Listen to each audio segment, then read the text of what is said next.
વાત કરીએ રાજકોટ જિલ્લાની તો રાજકોટ જિલ્લામાં એસઓજી પોલીસને મોટી સફળતા પ્રાપ્ત થઈ છે, જેમાં રાજકોટ એસઓજી પોલીસે પોરબંદરના પત્રકારને નકલી ચલણી નોટો સાથે ઝડપી પાડ્યો છે।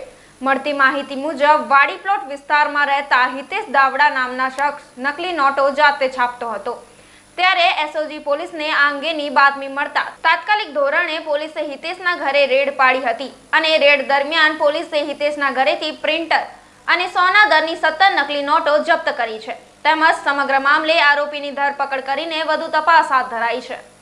તારીખ 30/6/2025 ના રોજ રાજકોટ શહેર એસઓજી ટીમને એક બાતમી મળે છે કે એક શખ્સ અમુક બનાવટી ચલણી નોટ વટાવવા આવવાનો છે, જેના આધારે રાજકોટ શહેર એસઓજી બ્રાન્ચ પીઆઈ અને એસએમ જાડેજાની ટીમ દ્વારા આ શખ્સ હિતેશ કનુભાઈ દાવડા ઉંમર વર્ષ 61 જે પોરબંદરનો રહેવાસી છે તેને પકડવામાં આવેલ છે અને આ શખ્સ પાસેથી રૂપિયા સોના દરની 17 ચલણી નોટ પણ કબજે લેવામાં આવે છે।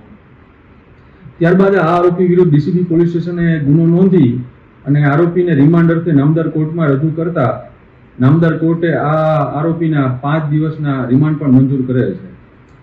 રિમાન્ડ દરમિયાન આ આરોપીએ કબૂલ કરેલ કે તે પોતાના પોરબંદરના ઘરે જ આ ચલણી નોટ પ્રિન્ટરમાં બનાવતો હતો, જે આધારે આ પોરબંદરના તેના આરોપીના ઘરે ઝડપી તપાસ કરતા ત્યાંથી પ્રિન્ટર, કટર તેમજ અસલ ચલણી નોટ જેમાંથી તે આ બનાવટી ચલણી નોટ બનાવતો હતો તે પણ કબજે કરવામાં આવેલ છે। કેટલા વર્ષથી આ કરતો હતો? આ આરોપી હિતેશ દાવડા છેલ્લા 1.5 થી 2 મહિનાથી આ કામ કરતો હતો।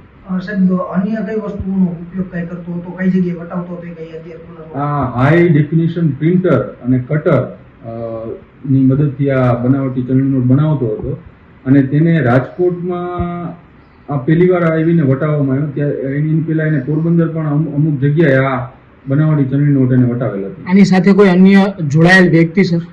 એ હજી વધુ તપાસ તજવીજ ચાલુમાં છે।